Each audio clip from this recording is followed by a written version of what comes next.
People, this week we've got Matt Beard of CrossFit Fareham.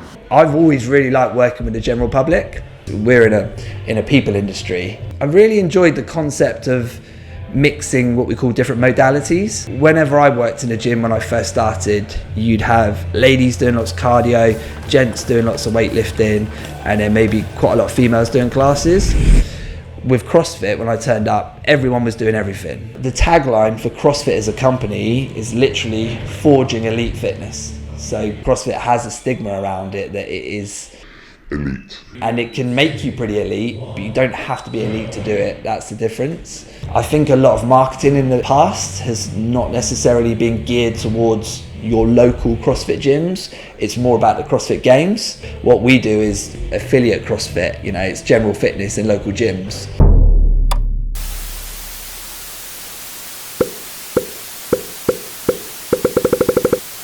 All right, so Matt. Hello. Yeah, welcome to the What's Going On show, man. And I'm quite excited for this one. It should be really good. So, welcome to the What's Going On show, the show where we shine the light on people doing things in communities. And you yourself, you've got a CrossFit gym where we are right now. Here we are. And it's funny because I've just done my back in, as we were saying earlier. We're in the stretching room. Good start. I don't do treatments, I'm afraid. So, cool. Little tradition I've got on this show is, instead of me giving you an introduction, even though I'll give you a brief one, I like to just give it straight over to you. Cool. So, in a nutshell, who is Matt Beard? So, Matt Beard is owner and head coach at CrossFit Fareham. So that's a gym in Fareham. We've been going for about 14 years.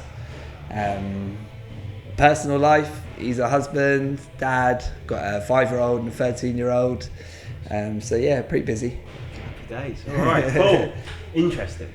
So, right now we're obviously in the CrossFit gym, but did it always start out with CrossFit? So, no, let me think. It probably started in Argos. Interesting. So I reckon maybe 13 when I started getting into fitness as much as a 13-year-old can. I remember speaking to my parents, asking for a weights bench, dumbbells, barbells, punch bag in my garage at home.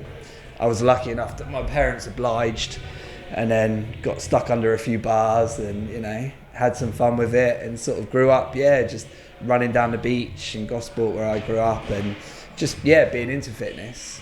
And then eventually that amounted to doing sports studies at college, and then eventually sports science at uni. I went to Brighton.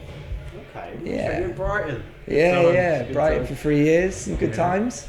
Okay. So sports science or sport fitness? Yeah, so it's sport and exercise science. That's what the degree was called. And in the last year, you get to decide whether you want to go down the sport route or the exercise route, which most people go down the sport route because it's a bit sexier. I've always really liked working with the general public. So a lot of my friends and students had aspirations working with athletes, which I'm sure is great. I've always liked working, like I say, with average Joe, and that's kind of after university, got a job at a local gym called LA Fitness in Fareham. Worked there for 7 years. Discovered CrossFit from a mate that I studied with at Brighton, funnily enough. We went to a gym in London, was instantly hooked, so got qualified, and then got together with 2 other lads that I worked with and started this place, and that was 14 years ago. Interesting. Yeah. So you said you always helping out or working with the average Joe, but why is that? I think with any sort of coaching, my wife coaches business development, HR, which might seem completely different to what I do from a day-to-day basis, I think, but the one thing we both share is helping people. So, it sounds cheesy, but I take a lot of satisfaction in, I've got a lady recently who I train who's just turned 70, and her goal when she turned 70 was to do a pull-up, and she got it. And I was trying to figure out on Google how many people at 70, especially females, could do a pull-up, and it's not many. And that, do you know what I mean? I've got people who do amazing things in the gym, can lift twice their body weight above their head, which is awesome. But for me, what seems like quite a little win is massive for her. We put in months, possibly years, to get to that point. So yeah, that's my thing. Okay, interesting. Yeah. So, CrossFit then? Yeah. So you fell in love with CrossFit. What drew you to it? So when I did what's called an I course, which is an introductory course, days course with my mate. I was really intrigued. I didn't really know what I signed up for, but I sort of trusted him, and he's been into fitness. We studied together at uni. I did the course. I really enjoyed the concept of mixing what we call different modalities. So whenever I worked in a gym when I first started, you'd have ladies doing lots of cardio, gents doing lots of weightlifting, and then maybe quite a lot of females doing classes. With CrossFit, when I turned up, everyone was doing everything. It didn't matter what you had between your legs. Everyone was running, everyone was squatting, everyone was doing pull-ups, and I really like that. I've always encouraged people to do a bit of everything. For me, a fit person is a capable person in terms of, there's no point being really strong if you can't run for the bus. Equally, it's great to be able to run a marathon, but you need to be able to climb a rope and do other things. So I think it was the concept of like the jack of all trades, I guess. Interesting. So that drew you to it. Now, yeah. So as a personal trainer working at LA Fitness, how was it then transitioning from there to then basically run and own your own place? So we'd had a bit of a head start in that we were quite clever. Myself and my two business partners at the time were sort of using CrossFit within our PT sessions, and I think that gave us the confidence to go, oh my God, people really like this. And a lot of our business came from the fact that other members of the gym would watch and be like, what are they doing? Like, I want to do that, basically. So we had a bit of a waiting list, which was great. So we kind of hit the ground running in terms of making that transition. It came with its challenges. So even getting things like planning permission for a gym isn't easy. When we first started, we were in a recession, so a lot of people were like, I'm not sure this is a smart thing to do, but we did, no regrets. And having the freedom to do things the way you want to do is huge. Teaching what you want to teach, being able to do stuff, in a regular Globo gym, you can't climb a rope or flip a tire or do cool stuff like that. And we obviously had a fair share of incidents, not necessarily trying to flip tires in LA Fitness, but trying to, mix modalities, if you will. You can't necessarily jump off a treadmill, run into the weights room, do some squats and then run back on the treadmill in that sort of environment. Whereas when you've got your own place and you can set it up to be able to do that sort of thing, you're doing it with as much kind of authenticity as you're supposed to, as it's designed for, as opposed to winging it. Makes sense. Yeah. Makes sense. So you said you had a waiting list when you actually did start up. But what would you say the type of client / person would come to a CrossFit gym? Good question. We always talk about it being accessible to everyone, and it 100% is. I'm fully aware that our membership costs are higher than you would get at maybe a local sort of Globo gym. The reason being is the coaching. If you think what people pay for personal training, when you look at a CrossFit class, you're effectively in a group PT session. So a lot of our members, especially our older members, call it a coaching gym, which is quite an old-fashioned saying, but it's not just, turn up, get on with it, you're shown around, in an intro and then left on your own. You've got someone with you every time you train, so that's a big thing. I'd say people buy people, and we all kind of crave relationships, and I think one thing that CrossFit does really well is develop relationships, whether that's between members and coaches or members with each other. It might not even be it might not be the reason that people join, but it's definitely one of the reasons people stay. I think people have their personal goals when they join a gym, and then they often realise that actually they're getting a lot of stuff socially, emotionally, psychologically that they didn't realise they'd signed up for, that they really like, which keeps them coming. So interesting. Yeah. It's funny you say that, because I remember reading something back in, I can't remember what it was, but they said, don't get a online dating membership, get a CrossFit membership. I have not heard that, but Yeah, we to be fair, we've got a few successful marriages under our belt, kids and stuff like that, and you know, it's a nice thing to be a part of. Okay, interesting. Yeah. So you said that you started it during a recession, no regrets, no looking back. How was it then getting it off the ground? You had a waiting list, but how was it getting it off the ground and developing what it is today? So I guess what helped is all three of us had different things that we offered, like myself and my two business partners. So one of them did sports massage, so that was obviously a facet of the business which, you know, I remember, bless him, putting him on Groupon, putting some cheap massages out, and him getting to the end of the day and he's done 11 massages and he can't feel his hands. But, you know, going through that typical do what you can to get people through the door. My other business partner was huge on like strongman, so he would attract a lot of like more strength athletes, and huge on nutrition as well.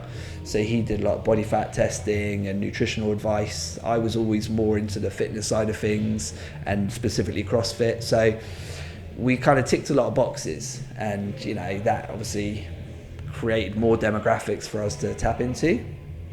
So I think that was a big win. Interesting.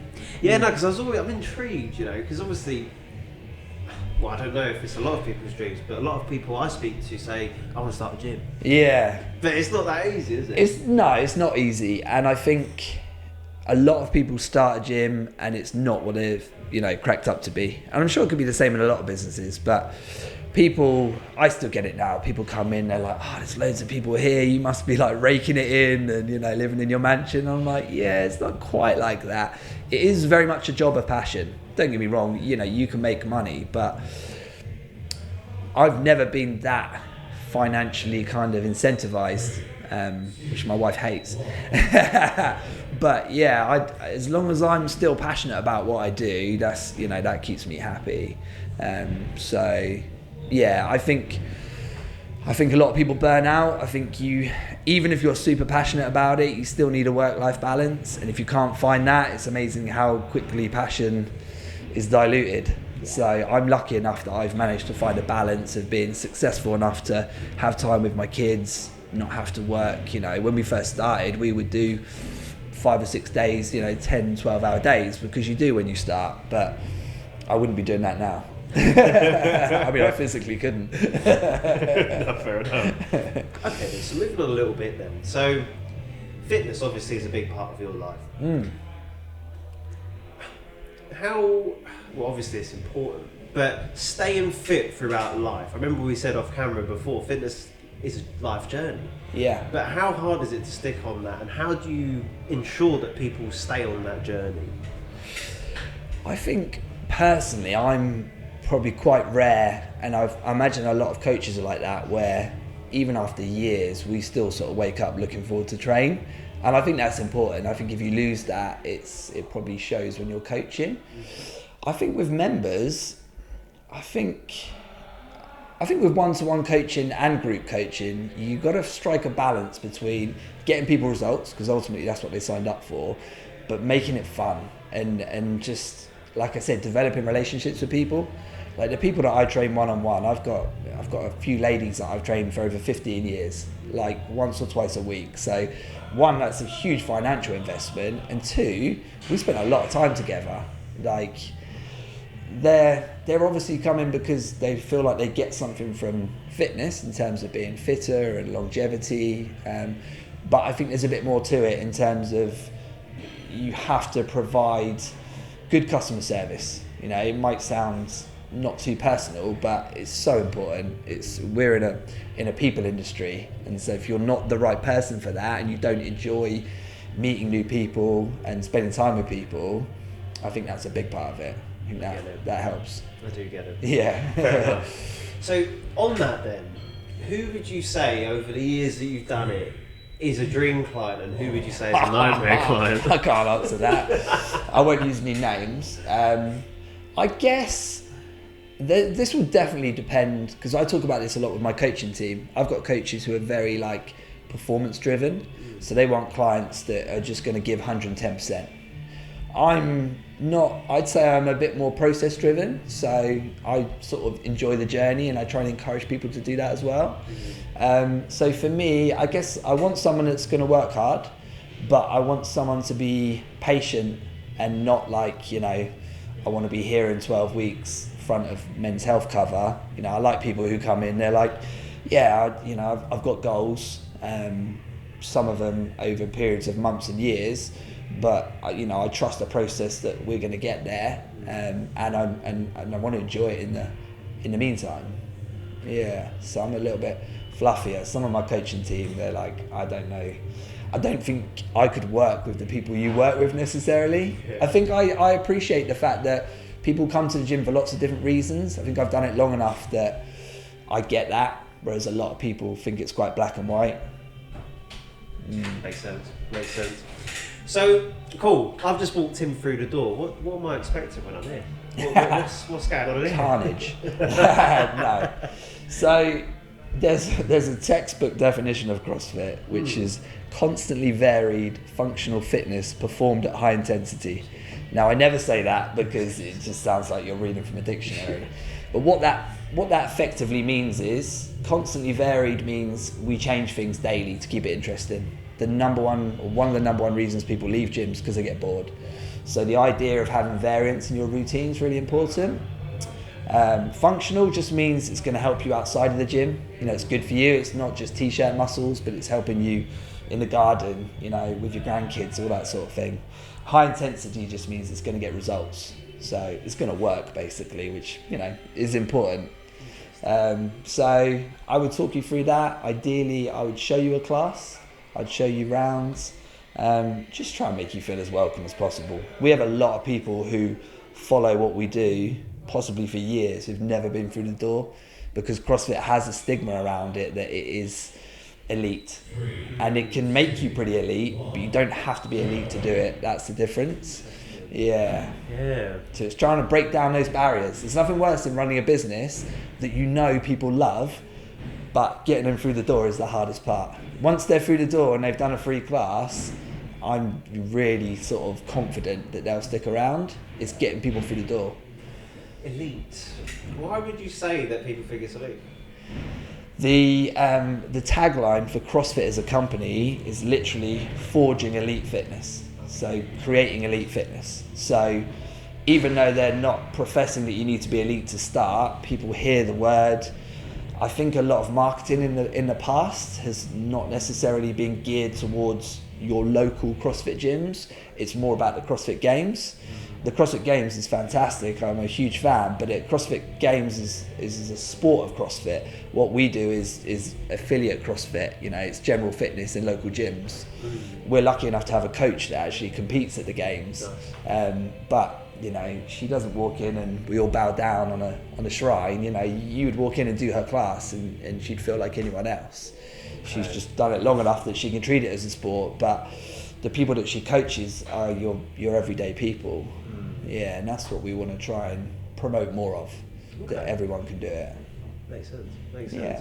Because when I look at it from an outsider's perspective, I guess, you always do see the CrossFit Games and stuff like that, and they do look elite, they do look massive. I mean, in terms of sport then, would you say, obviously other sports do as well, but this sport in particular really helps with bodybuilding, don't you think? Or is that... Yeah, 100%. I'd say what's really cool about CrossFit and functional fitness in general is that most people don't come in here necessarily looking to look a certain way. Most people have, aesthetic goals, but most of the time it's like, I want to get fitter, I want to get healthier, I want to get stronger.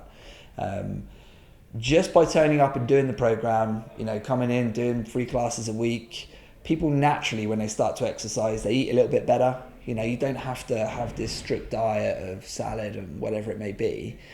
But as soon as people exercise, they eat better, which obviously helps. But just by following the program, people's shape will change, which is nice, because I used to train to look a certain way, and then any performance benefits were like a side benefit. Whereas now I train to get stronger and fitter, and I look better as a side effect, if that makes sense, which I think is a healthier way round. It's less focus on how you look and more focus on how you feel and perform, which I personally think is a much healthier goal. Interesting. Yeah, it's a good byproduct. I get that. It is. So on that then, obviously it's really important, but diet and fitness, what is more important? So people, that is a question we get a lot. What's the ratio? I don't know if there is a ratio. We offer nutrition coaching here because we value it and we know how important it is. And you will get members who have been here for years who have got super fit, but their bodies perhaps haven't changed as much as they wanted to. So that's usually the point at which we're like, okay, right, let's sit down and look at your diet and look at what changes we can make. I'm a huge fan of the saying, bodies are built in the kitchen. I honestly think it's more important. If you just want to look a certain way, training will help, but you could go on a diet and achieve most of your goals without exercising. I think it's much healthier for people to exercise for reasons other than just the way they look. It will definitely speed things up. And most gyms, especially CrossFit gyms, you're going to get support in terms of what you eat and your recovery and your lifestyle, stress, sleep. There's a lot of other factors involved these days in terms of creating, a good body, but a sound mind and everything that comes with it. So it's about trying to teach people the whole package, be a bit more kind of holistic in your approach. I see it. So cool, that's where we are right now with the gym, with fitness, with everything like that. So where do you envision it and where are you aiming for? Do you plan ahead? That's the question I ask. Do you plan ahead? Nah, those people that know me, I'm not a huge planner. It's not a strength of mine. If I look back to where we started, I'm by no means disappointed. We have a bigger facility, more members, we offer more services. And we've ultimately helped a lot of people, which, is, I couldn't put a number on it. I work with a nutrition company and the CEO, her life goal is to help, I think she might have said 50 million people in terms of improving their diet, and they're doing pretty well. They're on track. I've never had any specific goals like that. I think for me, if the classes are filling up and people are coming back, for me it's really, retention's really important. I want to know that people want to be around for a long time. I think when I first started working in gyms, you see a really high churn. And for me, that was a motivator to go, do you know what? If I can do this on my own, I want people to enjoy it. I don't want people to just turn up at the gym because they know it's good for them. I want to give them more reasons to come back. So yeah, it's not as quantifiable, but it's important for me. Yeah. No, that makes sense. That does make sense. And still be coaching when I'm an old man or an older man. Yeah. I love the idea. I've got coaches that work for me in their 60s and they still deliver, they look great. I think that's a really healthy goal to be. Even if I didn't need to work, I want to be that guy that still comes in and coaches, in my 60s, 70s. Nice. On a personal goal. So obviously you've got CrossFit and on the other side you've got Hyrox. What's the difference, and do they ever cross paths? I've done a Hyrox and I've thoroughly enjoyed it. It's not all, I think most people think it's like CrossFit versus Hyrox. Like there's been a lot of fitness programs since I've been alive. I've stuck with CrossFit because for me it's worked the best, it's kept me motivated. Hyrox is the same workout that you repeat. It has been for the last few years, so I think there's maybe 7 or 8 different stations that you do. I was in so much pain doing it, a lot of it I've had to block out. But no, I did really enjoy it, and it is a great test of your fitness. I'd say CrossFit has a bit more longevity because there's so much more to learn. You're effectively becoming a good weightlifter, a good gymnast, a good sprinter, whereas with Hyrox it's just very much endurance. Which is good fun, and it is undoubtedly the fastest growing sport I think at the moment. It probably will be for a few years. I think if I had to predict, it will hit a bit of a wall where people are like, they need to change the movements up a little bit to keep it fresh, or people will lose interest and search out other things. But yeah, ultimately I'd say CrossFit is a little bit more strength and conditioning. Hyrox is more just conditioning, so it appeals to your more endurance athletes. And there's less skills, which some people see as a bonus. It's easier to access because you don't need to learn as much. Personally, I think the learning is part of the journey, and that's something you should buy into because you're not going to be down the road a year later going, oh, I'm bored. which is what I saw in regular gyms kind of in the early part of my career, and I just don't see it anymore. All I see is every year people going, now I want to do this, and now I want to get better at this, which is great. No, I get that. For me, Hyrox seems like on the same level as like a Tough Mudder.